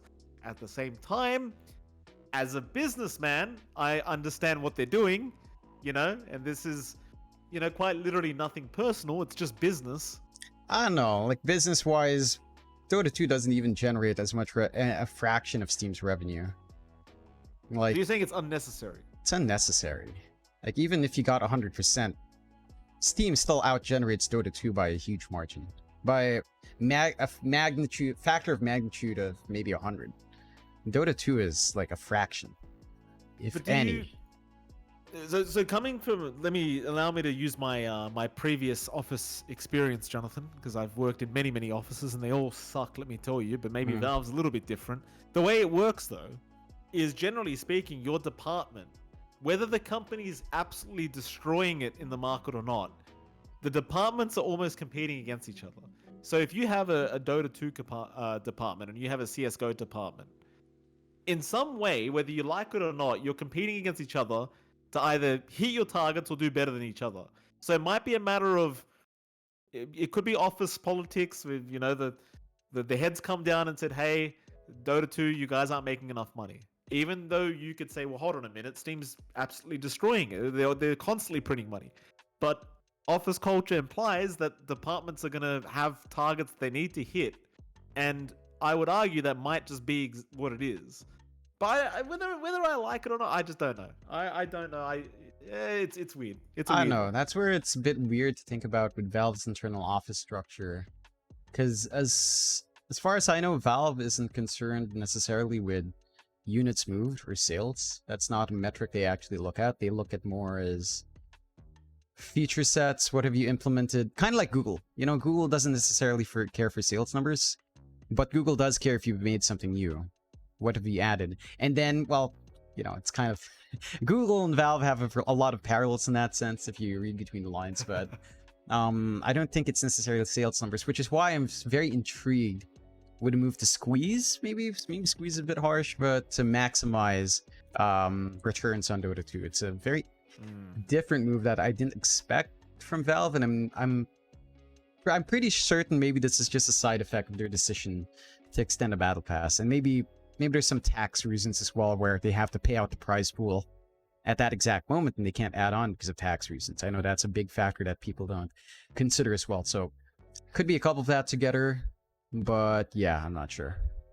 I think, you know, in defense of Valve, if I may, as well, right? Because I think we've been critical at this point. I think in defense of Valve, when you and I got to meet a lot of the staff that do work on Dota 2, you know, at the Valve offices, and the thing is, every person we spoke to, and we had the pleasure of meeting, they all seem like genuinely very nice people. Yeah. So it's hard to imagine who's making these choices purely out of greed. I think is the way. That's what I'm saying. I don't see why the squeeze is there, because you consider the office structure and the KPIs they use is not sales. And as far as I know, based on what Steam insiders have said previously, Valve insiders, KPI isn't necessarily sales for them. So I'm very curious why. But again, it probably is just a byproduct of them having these tax commitments with the way TI prize pool is paid out, with them paying out from Seattle. There's a lot of tax things. Like, yeah, we heard Snaking mention it as well, like how much they actually got from TI. Tax factors a big part into that. So there's probably a big factor of just tax there. That they can't extend the prize pool with the extension to Battle Pass. Okay. I mean, that's fair. There's probably a bunch of stuff we just don't understand, but I think you've got a good grasp of it, Jonathan. Apart from that, I mean, we may as well move, and I think we've made our opinions very clear on the whole prize pool thing. Moving on, is there any particular changes you'd like to say? I mean, you've kind of already talked about it, I guess, but is there something about TI you didn't like, John? If TI 12 comes around, what would you, apart from the prize pool, because we just talked about it, we don't know why they've chosen to do that. Is there something you would like to see changed up? It's very weird. I don't know how to feel about the 1 week break overall, which again, I don't think that was a planned thing. I think it's a byproduct of this split in venue. And I think my big thing I want for TI 12 is just have the same damn venue. Because I really feel like with the Singapore one, it's compromised. It's not something... I don't think Valve came out and said, hey, you know, let's go with a smaller venue for this playoffs and go for the big one for finals. No, Valve would absolutely not say that. No one would say that. And I think even then, I think everyone was surprised by Suntech. Because, again, I know Suntech, I know Singapore, I know how big Suntech can be. We had 2 halls because the halls next to us were booked right before... They were booked up until our rehearsal, right? Like when we went rehearsal, there was something going on in the other halls. So they couldn't extend that venue. And I think that's something that really felt tough. I think Valve and, you know, the production team, PGL, everyone kind of adjusted as best as they could, because people, again, never realize just how much space production takes up. Right? Like, you don't see the backstage. You don't see how many computers are there monitoring audio, monitoring camera feeds, monitoring lights, monitoring everything that runs, having servers on hand, right? So with the venue that we got in Suntech, I feel like it's the best you could possibly have hoped for. It's just that it should never be in a venue that small. So I'm hoping that by next one we won't have any venue conflicts, because that's not in Valve, that's not in PGL. I want to say that's someone maybe just gave different expectations for how Suntech would be, and it was definitely Justin Bieber, not. John. I don't. That's who we're blaming. It's not. It's the Justin Bieber believers, did not. Jonathan. Justin Bieber did not book the indoor stadium. He booked National Stadium, didn't he? So Oh damn it, Jonathan. it's not even the right it's- arena. It's Justin Bieber's fault, Jonathan. It's not- It's- I don't think Justin Bieber would even book. All the big artists go to National Stadium, in there, not indoor. So it's not even a schedule issue there. I'm not sure what happened, honestly. Bieber you know booked what it is with National you? Stadium. You love raising your pitchfork, Jonathan, but you also don't like if someone else raises their pitchfork at the wrong person. So Because you're a it doesn't make pitchfork raiser. sense. Because it doesn't make sense. You're blaming Justin Bieber, but he booked an entirely different arena. Yes, So that doesn't but make I can sense. still blame him. I mean, you could. It wouldn't fix anything, you know. But if you want to actually fix it, you go for the right thing. You know, it's like a waste of effort chasing down Who are we Bieber. blaming then? I don't know. Who are Like we I blaming? don't know. You want me to call names? The Singapore Tourism Board probably oversold him. Oh no. No, he's going after the government. Probably the We STV. could have just aimed our targets at the damn fucking Justin Bieber fans, but now we're going after the Singapore But government, it John. literally doesn't make sense. They booked a different arena. It doesn't make sense logistics wise, unless Singapore has this clause where you can't, both of these stadiums can't be in use for an event at the same time. So I don't know. Like, I don't know what's up. Someone definitely oversold Suntech. And also, I don't know, we only had 2 halls. It should have been 6 halls. There's 6 halls on the floor. We had 2/6 of the space, 1/3 of the space. It's like, there's way more space there. I don't know. Like, that's the one thing. Props to the setup crew, John. I mean, you got to admit Yeah. that they did an amazing job considering how small it was. Yeah, again, considering the space, like, you can't see backstage. Half the space we had was lines of PCs for 5 productions. People just don't understand how big production is, you know, unless you've worked in it. And I'm fortunate enough to have done some production for 1 crew, and it takes a lot of space. Production is very space heavy. So the fact that they fit 5 productions run from the same location, it's amazing. Even indoor stadium arguably was too small. Like, it was pretty cramped in the backstage. Like, with the little we saw backstage, I could not imagine you having players, team rooms there, along with 5 rooms for, like, all of your production. We basically walked by the interview space every single time. It was very compact. And I think if they go with a style of having 5 production, maybe they even add Filipino into the official production, right? So maybe 6 languages, maybe 7, maybe they add Indonesian or something, you know? So if they add these official languages into production, they need a space. They need a big arena. So that's all I'm hoping for the next one. Just a big arena. Right. How long's it been, Jonathan, since we've been podcasting? Since we've been podcasting, you know what? I don't know. It says it at the bottom of OBS, Jonathan. If Oh, look you mean, at the I thought you bottom meant overall. Like an overall history of when we've been podcasting. Yeah, it's been an R18. Jeez. Why would I ask you how long? I don't know. we've It's been like, podcasting do you have a for, point John? to come? Are you going to talk about the years that passed by here, Mikey? I'm not sure. Oh. Oh, and the worst part is the people in chat are doing you the favor of getting you the time as well. Yeah, I Good see on- it. Like, the recording, the Oh. podcast itself's been live for about 1R18. The thing is, there's so much to talk about, right? I feel like we Yeah. can go on for hours, but we have to be realistic and, maybe cap it at, say, 2. So let's give ourselves another 10 minutes before we are gonna, I know I've said this so many times, I know people are gonna wince when I say this, we are gonna be doing this regularly. Forgive us. We had TI. Now, let's be fair. We were meant to do a podcast at TI. I believe I in particular did say that we would do a scuffed podcast somewhere along the lines at TI, and that never happened. There's good reasoning, mostly due to the fact that there was venue swapping going on, and it was kind of hard to find anywhere to sit to do a podcast. Yeah. So we couldn't really make it work, to be absolutely fair, Yeah. right? But it is going to be a regular thing. Like, there will be another podcast probably next week. And I say probably because I always say this stuff, and my life's just so stupid that it just keeps getting in the way. Like, the day that we were meant to do the podcast was what? What day was it? It was a few days ago, right? Sunday, Saturday. Right. And then I got bitten by my own dog, Yes, right? yes. I have proof of it. I'm not going to show you because it might look a little bit graphic. But the same day we're meant to have a podcast, I get bitten by my dog of 3 years, who's a loving dog, by the way. You know, just had a bit of an interesting moment, Nope. and then it just these things happen, ladies and gentlemen. Right? Things happen. It's usually to do with my life. Usually John's ready to go, right? But John always has to have the expectation that a meteor's going to hit my house when it's Yeah, podcast day, pretty much. right? So that's what happened. Yeah, you're pretty much Donnie Darko, Mike. You ever seen that movie? Yeah, No? I have. Oh, there you go. I You're Donnie have. Darko. You know, Yeah. the plane's just crashing into your house. You can't do anything about it. Nothing. What can you do? So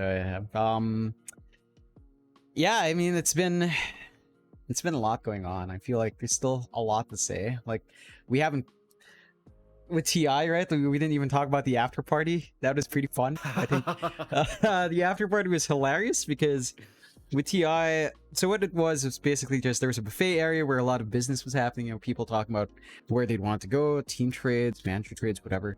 And then there was a karaoke room.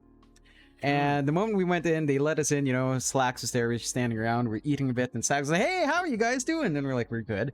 I'm just gonna go to the karaoke. And then just headed off to karaoke. You could hear him screaming for 1 hour. It was only Craziest him. guy. 1 hour screaming at the karaoke machine.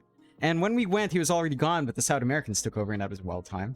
You know, like we got a couple of songs in. I think Zach posted me yelling Mr. Brightside. And then when the South Americans took over, when Despacito would play, they would jump up so much they'd hit the projector while jumping up and down, and the machine would hang. That was amazing.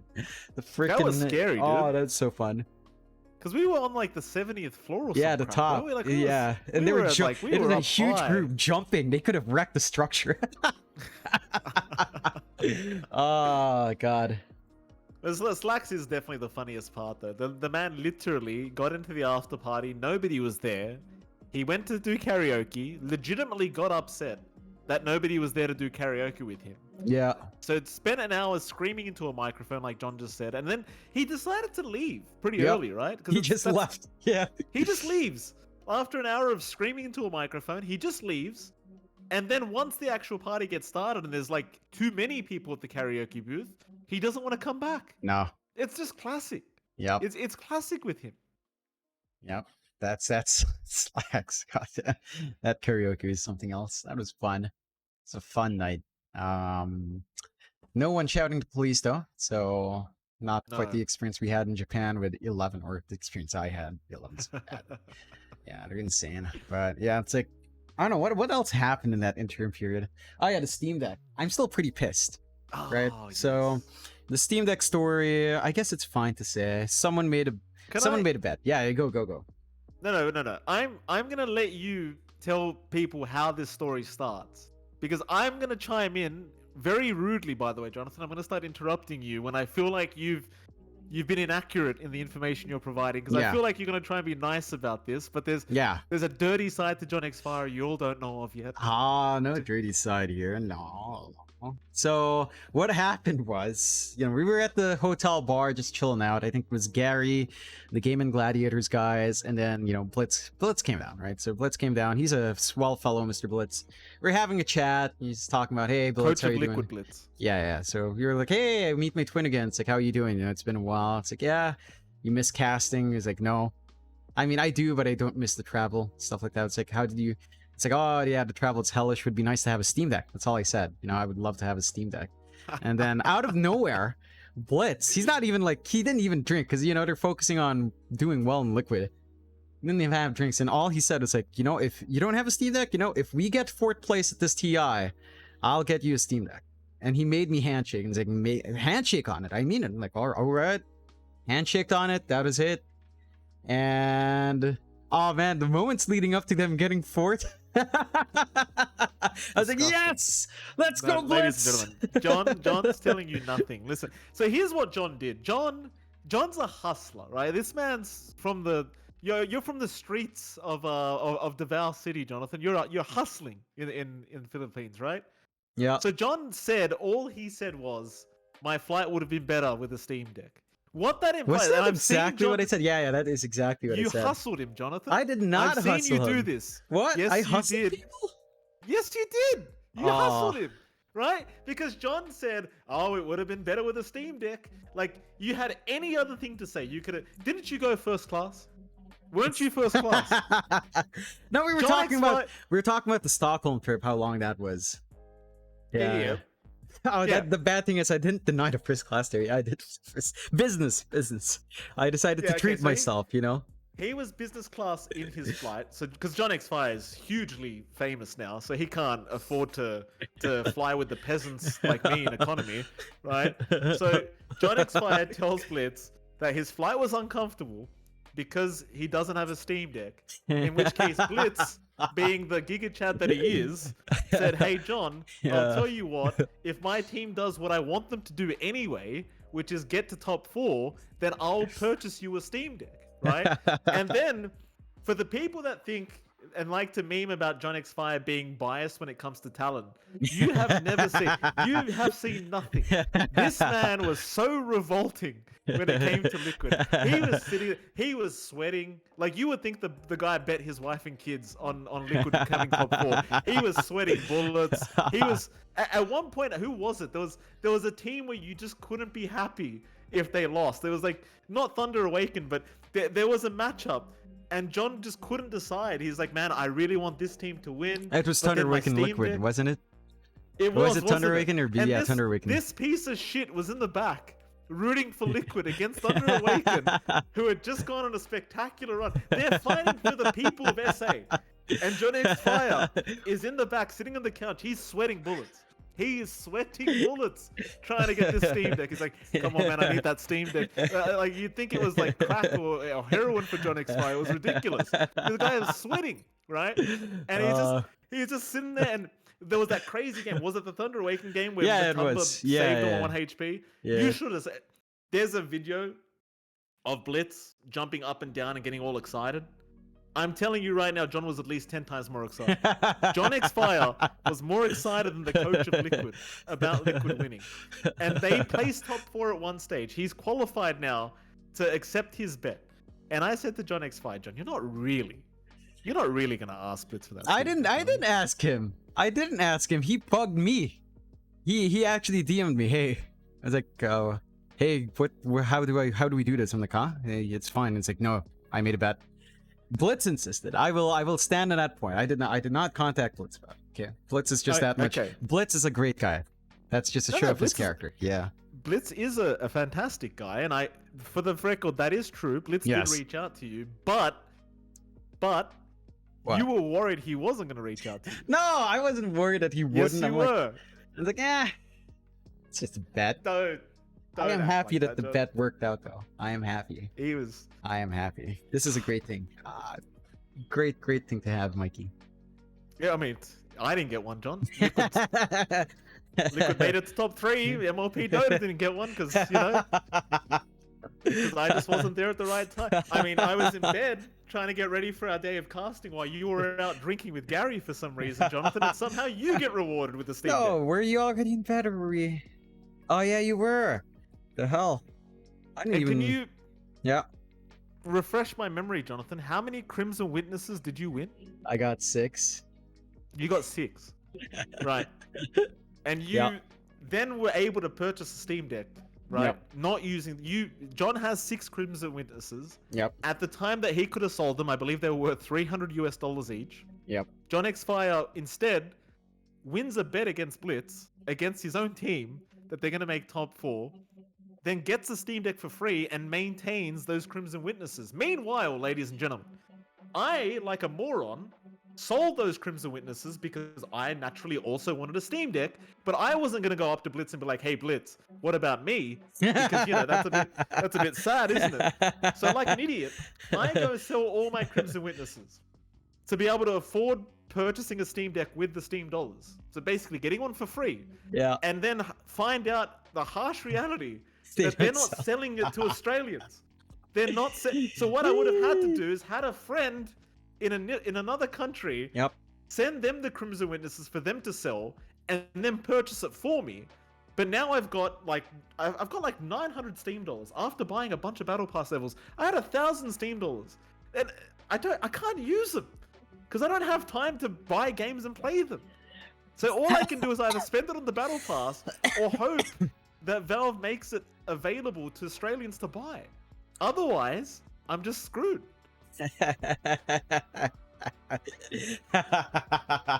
should have done your research before, Mikey. We had that talk, and told you Clement's probably your best bet. They're selling in Hong Kong. Stinky Pie's right there. He'd fly down, bring it for you personally, and say hi to your mom. Like, what's there to hi to your mom and grandma? Like, there's no issue there. Clement would have done it. Stinky Pie would have done it. You can't throw shade like that without people realizing the inside joke, John. I didn't even explain it. Yeah. Stinky Pie's a great fella. He gets along with. He's kind of like, is it Bulba? He's like Bulba. He gets along with people's moms really well. So it's just, what can you do? Yeah, but for the record, I mean, Clement's the guy that I first casted with ever, before John X. Clement's the guy that told me to cast with John X Fire. Yeah. And one day Clement said, hey, I'm coming to Australia to visit some friends. Can I stay at your house? And the joke behind it is basically Clement came over.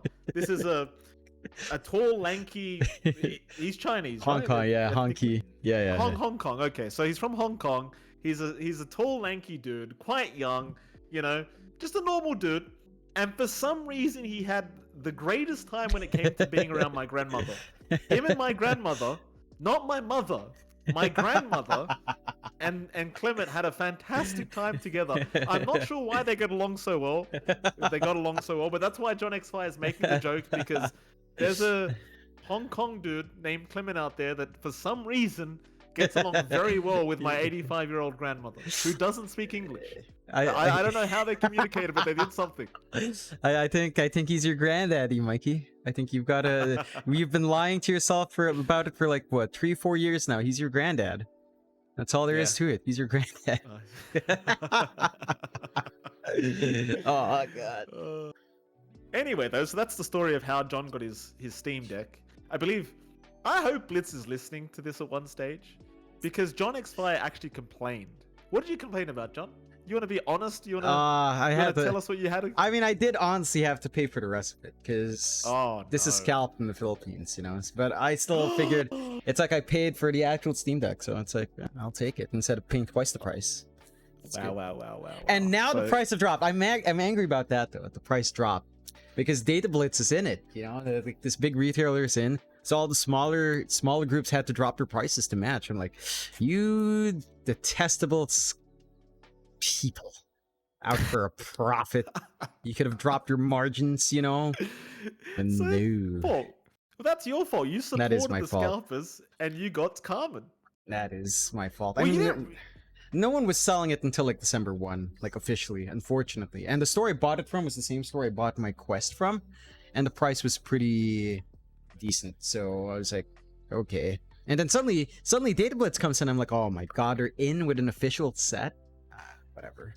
It's okay. I have the Steam Deck Pro Plus Max, okay? The special edition. It's all good. It's my baby. It's like a baby. It actually is like a baby. I've got a baby ahead of you, Mike. I'm good. And so if Blitz is listening out there, I want it to be very clear and well known that John X Fire literally complained because he had to pay half. Shut up. The scalper. The scalper. I mean, what can you do? It's all right. I'm still happy. It's my baby. Goes out to I invite next year, Jonathan. David's gonna hear this. Like, not the scalpers. Not scalpers. No. Oh no. Meanwhile, what have I done? Yes, sir. So now you have access to buying a Steam Deck. Yes. So in theory, because your co-cast has been so good to you, you could take those 6 Crimson Witnesses that you showed off non-stop to said partner. You could sell those Crimson Witnesses, and because you were blessed by Liquid's coach Blitz, you could theoretically now buy that partner that's taken care of you all these years. You could buy him Steam Deck. It's not buyable on Steam. It's still technically a scalper. Data Blitz is still technically a scalper as well. So unfortunately, no, I can't use my Steam money for that, Mikey. I can't. Unfortunately, no. I'm paying cold hard cash for that Steam Deck use. You're not worth going for the scalp arm. Yeah. Hey, I offered you headphones, Mike. You're like, oh, yeah, I've got something lined up. The next thing I know, you're complaining. I bought the headphones. These are Yeah. nice. See, these, you would have had these, Mike. These are great. See these? DT700 Pro X. Hey, Great headphones. Hey, Great. We're not sponsored. We're not They're great. sponsored. Yeah, but they're great. They're great. They're great. You could have. I Don't could have show 'em gotten you a again. pair, Mikey. Well, no, because we could get spot. See, I got a free. There you go. Well, now that you've done it, Here we are, I was here we meant are. to give them a shout out. So I got this headset. Where's the camera? Here it is. Oh, We've got beautiful. This gold and green. You know, the Australian colors. It's this EPOS headset. It's pretty damn good. Not gonna lie. No advertisement though, because I have not received any money. But they did end up giving me a free headset. Very very thankful to EPOS for that. And you have just shown a potential rival of EPOS who, for all we know, Jonathan, could be willing to sponsor this podcast. I would love it. I don't think Bear Dynamics does too many reach outs, unfortunately. They don't really do that shit, unfortunately. But hey, if anyone from Germany there from Bear Dynamics is listening in, I love your products. Get us sponsored, you know. I'd use your microphones. You know, I'm using this right now. I could use your microphones. I know you've got them. Showing their products. This is not theirs. Stop it. I'm telling them I could use your microphones though if you sponsored us, you know. I'd take it. This microphone's good though. Costs a fraction. It's good. You see how desperate this guy gets? You put a $10 note in front of John X Fire on a fishing pole. He's chasing it. Like this guy will. Dude, you know Assassin's Creed, right? You played Assassin's Creed like 2. You know when you could throw money as Ezio and then the crowd runs in and picks up those coins. That's me. I'm in the crowd. I'm in the crowd. Oh, money, money, money. Yes. It really is. It's really terrible. It really, really is. It's the Filipino in me. What can I do? What can you do? He's born with it. You know what John is? John's the I forgot my wallet guy. That's what he is. You know that guy? But I legitimately did. I mean, it actually happened, and I actually did forget my wallet. No, you've forgotten it multiple times, which doesn't bother me, Jonathan. I just simply want you to know that you're everyone's got that friend that forgets his wallet. John X Fire. No, because we'd go down and you'd say one thing and we'd end up doing another thing. I'm like, I didn't bring my wallet for this. You know, I expect it to go in and out. You know, Mikey, I've got a habit. You know, I've got a ritual of just not doing anything. You know, I'll leave my wallet because I know if I lose it elsewhere. You know, that's me. That's me. No, honestly, I leave it in my bag, and there were a couple times I just don't bring my bag because I feel like, oh, we're just going down, meet up, and they're like, oh, let's go grab a milk tea. I'm like, damn it, my wallet's upstairs. Which is it sounds like a convenient excuse, Mike, but it is true. It's true. You know? That's all right, Jonathan. I'm just saying that you're that guy. The guy. If there's anyone in a group to forget their wallet, I know it's gonna be John X Fire. That's all I'm saying. Because you say one thing and we do another, you know. So I just leave it because I don't expect to use it. I don't like I leave my house keys when I go out when I know someone's at home because I lose shit. I lose shit, Mikey. I'm a guy who loses shit. You know, it's just what it is. I lose shit. I misplace shit. Like I used to have my wallet used to be, you know, those chains you'd clip onto your pants. I used to wear that until like first year high school. I just lose my shit all the time. I literally had to have. Well, speaking of, ironically enough, you saw me actually lose my wallet today because my wife walked in and asked for it, and I just could not find it. Yeah, see, that's why you only bring your wallet out when you need to, Mike. That's your mistake. You know, maybe you should leave your wallet when you don't need it, huh? Huh? Maybe I should actually. That might be a good money-saving tip at this point. Come on, quit. How crazy is the world gotten as well? By the way, like hyperinflation, things have gotten insane. Everything's crazy. I know this is not Dota related, but the amount of money you need to spend just to live day to day these days, it's kind of ridiculous, right? Like I just told you about this car bill that's going to cost me $4,000. So for people that are just tuning in that aren't aware, I have woken up to a bill for basically $4,000. Now let me tell you what that $4,000 is going to do. That $4,000, I'm going to break it down for you, in fact. So the car has a remote control key like any other car does. Has 2 buttons. One unlocks, one locks it. You know, it's a touch to start car. It's a Nissan X-Trail or whatever, right? The key's broken. It's probably my fault. I was trying to change the batteries. I might have scratched the little chip or motherboard or whatever you want to call it in there. Yep. So I thought to myself, if I go to the Nissan dealership, surely, even at a rip-off price, for one replacement key, it might cost me like $200 Australian dollars, right? It ends up costing me $505 for one key. One black plastic key with 2 buttons on it to unlock and lock my car remotely costs $505 from fucking Nissan. That's the first part. On top of that, service the car. That cost me $580. Whatever. Still overpriced as hell. Could do it myself, but you know, whatever. I'll pay the money, right? On top of that, they said, hey, we need to change your brake pads and your brake rotors. That's going to be another 500 something. That's probably the only realistic amount where it's like, okay, you're changing brake rotors plus pads on 4 tires, whatever, fine. Yeah, I get it. It's a bit of labor. Yeah. And then the part that really gets me, Jonathan. So the air conditioner in my 5-year-old car, for some reason, is blowing out hot air no matter what I do. Yeah. We're in the middle of fucking Australian summer, so let me tell you, it's pretty damn hot, right? So I take it to this place and say, hey, the aircon's not working. Yeah. You might need to regas the aircon, right? Because usually that's all it is. You just put a bit of gas in. I get a bill this morning saying that they need to replace the air conditioner compressor, whatever the hell that means. Yeah. And the fee for changing that and ordering a new part is $2,323 for a part that controls the air conditioner in a car. For reference, Jonathan, one of my family members recently had to swap their whole engine in a Mazda MX-7 or something. Not too much younger than mine, or rather not too much older than mine. And they had an engine swap done for $1,000. Wow. I'm paying over double that. That's to change insane. a fucking unit to control the air conditioner. That's What the hell's happening? Oh no, that sounds like an Australia problem. You know, it's a sign. No one should live there. It's not. The experiment has failed. The experiment of sending people to live in Australia is a failure. Like, Australia is not hospitable, Mike. It's not. I don't think. I don't know. Like, those prices just don't make sense. Like, a compressor shouldn't be.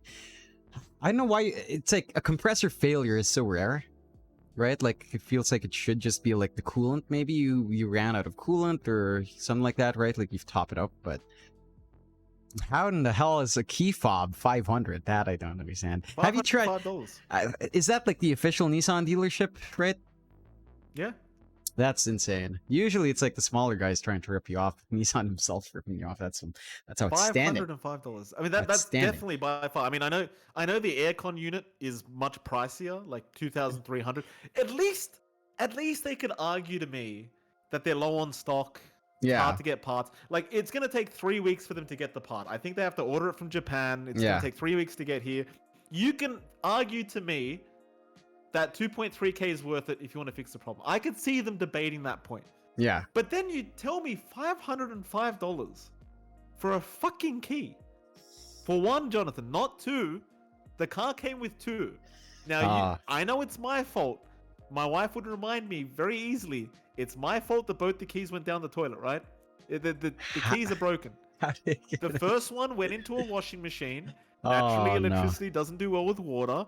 The second one, I tried to change the battery. I must have scratched something because the key is impossible to open, right? You literally need to jam. If you go to YouTube and look up the tutorial on how to change this key's battery, you literally need to get a flat edge, being some kind of knife or a flathead screwdriver, and jam it in between the creases and kind of jimmy it open. That's literally the way to change the battery. So the way they've changed the battery is basically a fault in and of itself. Yeah. And you end up breaking the fucking key naturally, and guess what happens? You fork out that wallet, take out $505. Thank you very much. Here's your key, sir. Enjoy your key. Oh man, that's beautiful, Mike. I don't think there's anything else to say. Those prices are beautiful. Yeah, I know. Precious. That reminds me. Remember we were having that conversation about Denny's while in Japan because you ate there a couple times? I realized why I didn't love Denny's because I remember the prices in Manila. I went to Manila after Japan to meet family for a wedding. Um, First thing we arrived in the morning. Me, mom, sister, we met with our aunt and their families. They said, "Let's go have breakfast at Denny's." We went to Denny's. My God, those prices do not make sense to me. And to be fair, you would see these prices, you'd say they're cheap. Mike, you would say this is cheap. For me, this is outrageous. Because they are.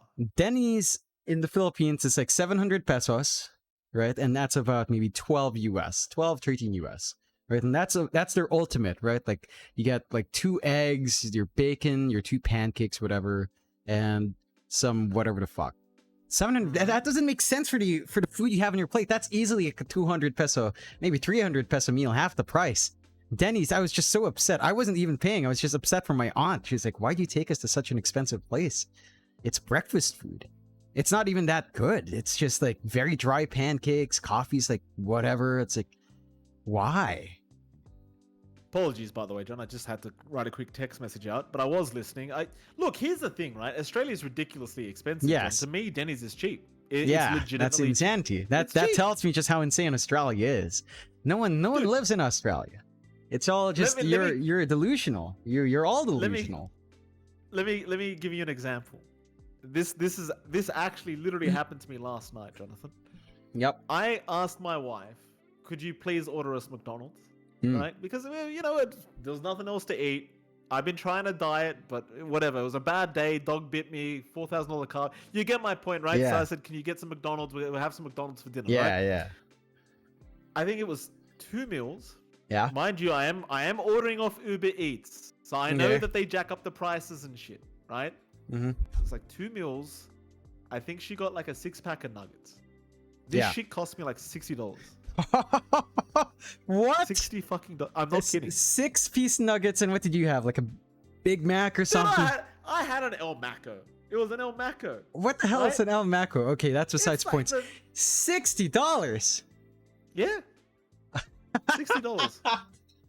Oh my God, that's insane. And like a fucking moron, guess what I did, John? I paid it, didn't I? And I'm not announcing why I've paid it, but you know that I have a situation right now, and I had to pay the money, right, to get the damn food because that's what somebody was craving at the time. Yeah. And it's ridiculous. Like I paid $60 for 2 large meals at McDonald's, and for McDonald's. So you tell me, is Denny's too expensive? Fuck no, it's not. I'll go to Denny's every night if I could, John. You'd go to McDonald's here every day, dude. It's like $10 for like 2 people, maybe 3 people. $10, dude. Yeah, you just rain in chicken here for $60. You know, you're in the wrong country, man. It's just not right. It's not even the worst of it, John. I've had. It's gotten ridiculous. I don't even know how these delivery services are still in business. I'll be frank with you. How are they still like? Obviously, people are always going to use them because you're going to have circumstances where you just don't have like tonight. I don't have a car, right? I have no way of going there myself, so I either cook at home, which I'm not very good at, or I order out. Clearly, I'm gonna have to go down the route of cooking at home now because I'm not paying fucking $60 for McDonald's. Are you sure you won't? Well, I may. You may. Right? Not a very smart choice, though, considering I was just complaining about the car bill. The other circumstance was the other day, my wife felt like pasta. Yeah. Now, Italian can be notoriously expensive, I can't lie. But I think it was something like 2 pasta dishes and 2 drinks or something, and maybe a garlic bread cost over $100. What? $100 for 2 pasta dishes and what? 2 pasta dishes. I think it was a Coke and another drink, and a garlic sauce. What? I mean, this is like, and I'm not getting the fancy shit. For anyone wondering, oh, he must have got like some amazing ragu or some. No, I literally got bolognese, right? Some penne bolognese, and I think the wife got a fettuccine something, some creamy sauce. What the fuck? Are you telling me if I went to Australia, I'd have to eat like a homeless person? What? I'd look for gurus? If you came to Australia, either I would be my wife and I would be cooking you all your food, or I would be sharding you the food, because I can guarantee you would not pay a cent if you saw the prices. I I get would be disgusted. I'd be and I'd disgusted. get upset with you too, because you'd have to pay money, a lot of money, to enjoy your time in Australia. That's the absolute truth of it. Oh That's my the god. I can't lie. Australia's not cheap, dude. You come here, it's gonna cost you a lot just because of where we're located. So the flight ticket's gonna cost a lot. You got to get a hotel, otherwise you're sleeping at my house, which is perfectly fine. You can do that, but you're not getting the real tourist experience, right? Yeah, true, So true. let's say you go to a hotel, you pay like $300-400 a night for that, and then your food is going to be a ridiculous fee. Let me tell you, food is just stupid, right? And then you forget about transport, John, because what are you going to take? Our bus system sucks. Our train system sucks. I know Oh there's going to no. be people from Melbourne telling me, oh, but what about Melbourne? Melbourne's transport also sucks. I'm sick of hearing it. I'm so sick of hearing the Melbourners telling me that their transport's amazing. It sucks. It's good compared to the rest of the states. It's still dog shit, right? When you go to a Uh, country like Japan, oh yeah. it's incredible. The Japanese and the like Germany, for example, I hear Germany's train system's amazing, Singapore right? is really good, yeah. Singapore's great. Australia, its transport system sucks, Jonathan. I don't care what state you're part of. It Uh sucks. It's terrible, right? We shouldn't be happy about us one state being better than the other. It sucks. It's terrible. So the amount of money you'd have to spend, Jonathan, I would literally be doing everything for you. Jesus. You'd stay at my house. I'd drive you around. I'd probably have to buy you food or just make you food. There's no way you'd come here on your own. There's just no way. I know even if you were a rich man, you wouldn't do it. I know for a fact. It's the if you were principle. infinitely, it's the principle. He wouldn't do it. I'm telling you, John X Fire, wealthy or not, wouldn't do it. It's the principle of it, you know? $60 for McDonald's. I'd rather buy, other substances beyond food at that point for the price you're asking. That's insanity. Oh, God bless Australia. Quite How do quite we get to this topic? we were talking about how expensive it is to live. You talked about your car, and then you talked about ordering $60 from McDonald's. Because I talked about how expensive Denny's was, so that's how we collapsed into this denigration of Australia.